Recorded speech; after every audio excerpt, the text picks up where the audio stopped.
Katatanggap lang po namin ang balitang ito, tinanggal na si Pampanga Representative Gloria Macapagal Arroyo sa pagiging Deputy Speaker ng Kamara. Papalitan si Arroyo ni Isabela Representative Antonio Tonipet Albano. Inalis na rin sa pagiging Deputy Speaker sa Kamara si Davao Representative Isidro Ungab.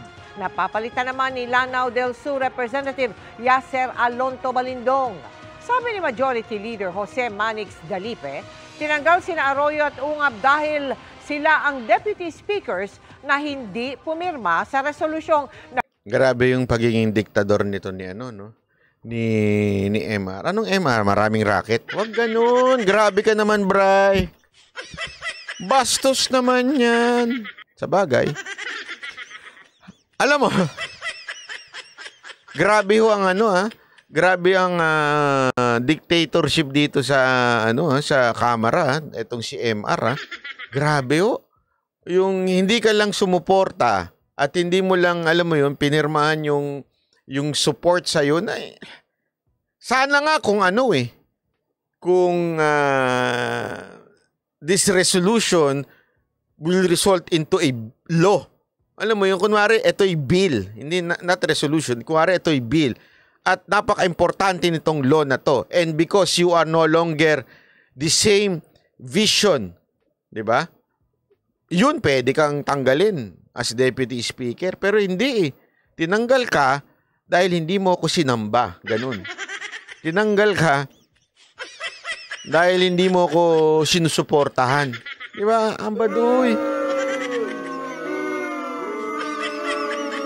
Kaya correct kayo. Paano na lang pag naging presidente yan? Grabing diktador yan. Remember, the president is Romualdez and you are Duterte. Ganyan yan. Maniwala ka sa akin, pag naging presidente yan, ganun ang asal niyan, asal diktador. Hindi alam mo, eto si Pangulong Duterte. Si Pangulong Duterte, astig yan, di ba? Pero astig yan sa mga kriminal, astig yan sa mga durugista. Pero pagdating sa hindi ho yan napaka nire-respeto niya ng demokrasya. Kaya nga, pinakamadaming oposisyon na maputak. Nung panahon ni Pangulong Duterte, hindi niyo ba napansin yun?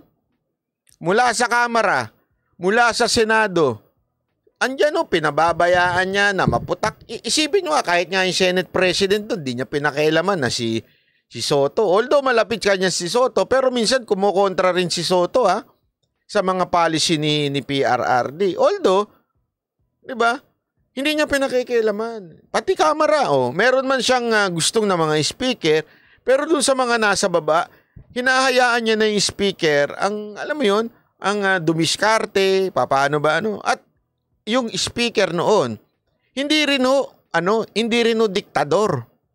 'Di ba? Ngayon grabe napaka-diktador naman sobra nito. Yung hindi ka lang purihin at dilaan yung puwet mo.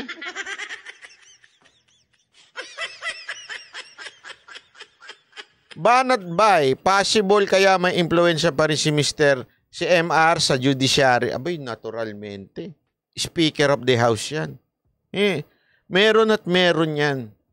Sa Pilipinas, meron at meron. Hindi ko sinasabing, kasi tandaan nyo, ganito lang naman wag mo tayong maging stick to, alam mo yun, sa Pilipinas, may mga mabuting pulis, may mga korap na pulis. Sa Pilipinas, merong mabuting mga huwes, at may mga tiwaling huwes. Gano'n lang naman yan May mga opisyal pa rin tayo na nanatiling matino. Pero marami ang tiwali. Nagkataon lang talaga sa Kamara, mas maraming tiwali kaysa sa matino. Kaya nakakatakot kasi malaking bagay. Remember, na hawak ko ng budget ang approval ng mga executive branch. Hawak ko ng ng budget hawak ko ng Kamara yan. So talagang medyo hindi mo ba pwedeng, posible ba na may impluensya? Oo, posible. Everything is possible sa Pilipinas. Yun yung tumanggap ng vegetarian, yung damo. Tumanggap ka na nga ng bato, malaya ka pa. Everything is possible. Oh. Yung pinatalsik ka na ng Budsman, senador ka pa, everything is possible. Sa Pilipinas, ganun. Hindi ho tayo, sa Pilipinas, yung kung mapapakiusapan. Ay nako, kaya nga sabi dito, to be reminded, si RRD ang unang pumunta sa nagdala ng tulong sa Tacloban ng Yolanda. And I cannot forget what he said. God must have forgotten the place. Alam mo kung bakit? Tiwali Tiwali mga namumuno Sabi ni Romino, remember Okada Banatbay? Oo nga diba? Yun nga Isa pa yan, yung Okada na yan. Ha? Kaya tuloy lang natin. Nagpapahayag ng pagsuporta sa liderato ng Kamara. Sabi ni Arroyo, tuloy pa rin ang kanyang suporta kay Romualdez. Nasa ibang bansa lang daw siya ngayon, kaya hindi nakapirma sa resolusyon. Ang sabi naman ni Congressman Ungab, tinatanggap niya ang desisyon ng liderato ng Kamara. Kasi si Ungab din alam mo, matindi itong ginawa nila to. This really, iba. Tandaan ninyo, huwag niyong kakalimutan, si Gloria is Gloria. Kaya nga tinawag na Gloria Gloria! Biro lang. Ito Gloria is Gloria. Kaya nga dati talagang merong imahe yan pagdating mo sa small, but terrible ho talaga yan. At talaga namang pagdating mo sa ground, magaling ho yan. Mga tao sa ground, naku po, magaling ho talaga yan. Hindi ako nagbibiro isa yan sa just to be transparent. Nung time na tumakbo si Mocha, isa yan sa mga sinabi ng ilan naming mga kaibigang politiko. Lapitan niyo si Gloria. Magtanong kayo kung papaano. Although, just to be transparent, never nag-support financially si Gloria sa amin. Okay? Kay Mocha. Never. Pumunta lang kami doon to ask for advice. Kasi, alam mo yun, there's nothing wrong in asking advice from people. Kung how to deal with the election. And pumunta kami sa bahay nila. To be, pinuntahan namin ni Mocha yan sa bahay. And umingi kami ng advice tungkol sa kay Mocha. At yun nga, isa sa mga natanggap naming advice nun, go to the ground. Yan ang sinabi niya sa amin. Lapitan mo lahat. Lapitan nyo lahat, pati bawat hindi kinaya ni Mocha. Kasi bawat lapit niya, iba ganun Ewan ko kung ganun na noon pero karamihan ng, wag kayong mga dyan, barangay captain, umayos kayo. Hindi gagalaw ang barangay captain na walang pera. That's the sad truth sa Pilipinas. Kaya nga, ang dami nagkukumahog dyan Kasi imagine niyo ganito katuso ang mga barangay captain. Bubukingin ko na, gusto ninyo. Bawat lumalapit sa kanilang party list, hinihinga nila. Ilang party list ang lalapit sa kanila at makikipag-deal. Sasabihin, sige, eto boto mo sa amin. Nililista yan, baka kala ninyo.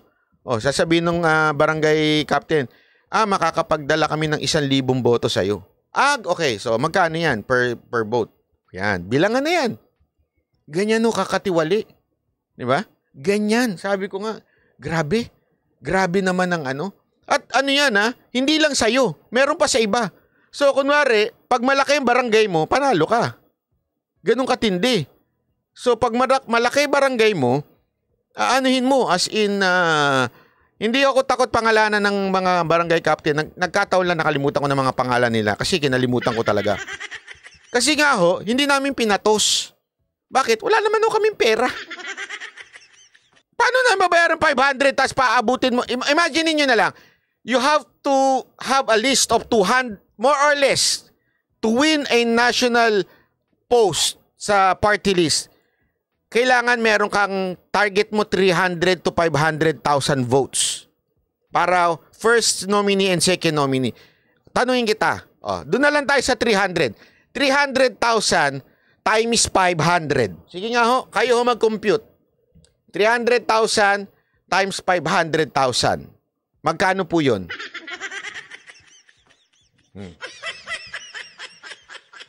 Kung hindi ako nagkakamali, lagpas ho yun ng 300. So, 300. Tapos add ng 2 0. 30 million. Tama ba? Sana tama ako, ha? Oh, iba pa yung barangay captain. Ganyan mag-compute para manalo ka. Sabi ko nga, Mox, kung meron akong 500,000, magbumotor na lang tayo. 500,000. Kung meron tayong 30 million, magmotor na lang tayo. Ba't pa tayo tatakbo? Di ba? Oh, 500,000 times 300. 1, 2, 3. Ayan. Oh, ay, ganun kalaki. Oh, 150 million.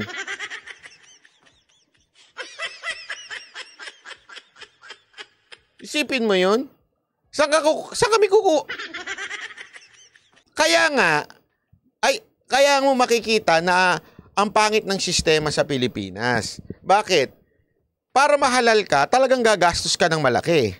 Para mahalal ka, kailangan mo ng supporter sa mga mayayaman na eventually they will need your support to push for their own agenda.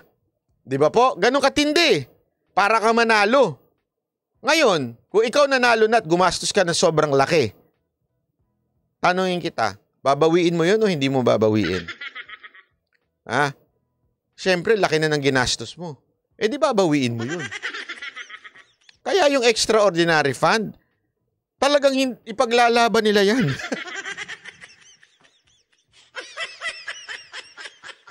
Ipaglalaban po nila yan. No wonder. No wonder na kaya ito mga to, nung hindi sumuporta si Gloria sa pinaglalaban nilang extraordinary fund, sibak siya sa pwesto niya. Isipin nyo to, ha? Oh, tama ang sinabi ni Garsky. Kaya sila kampi-kampi para sa extraordinary fund. Correct. Bakit? Pag tinanggal mo yung extraordinary funds na yan, pag nabuking yung extraordinary funds na yan, paano sila sa susunod na eleksyon? Kaya nga isipin niya, bakit sila umaangkla sa bigas ng DSWD? Menos yun eh. Menos yun sa gastos mo para sa kampanya. As early as now, they are weaponizing DSWD to campaign para sa sarili nila. Yun ang dahilan yan. Menos gastos yan.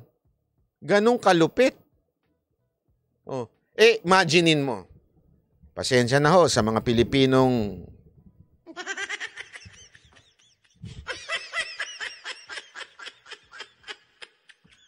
ayoko man sabihin kasi masakit, pero utu-uto. Utu-uto tayo. Pagka nakatanggap lang tayo ng isang kabang bigas, iboboto na natin to. Hindi natin alam, yung isang kabang bigas na yon, ang ninanakaw sa atin yan, hindi lang isang kabang bigas. Bilyon. Diba? Yun ang matindi dyan. Yung kinukuha ng mga politiko na yan, sa inyo, tuwan-tuwa ka na. At least may isang, bigas. Magkano po ninanakaw ng mga politiko sa atin, ng mga kongresista natin? Pagka sila ho'y nakaupo na. Binoto mo nga, ninakawan ka naman. Diba? Kaya nga, alam mo, sabi dito, nagawa ni Aimee yan dito sa Cebu, DSW yung kanyang dala, namigay ng 3K. Kaya nga sabi ko sa inyo, katarantaduhan yung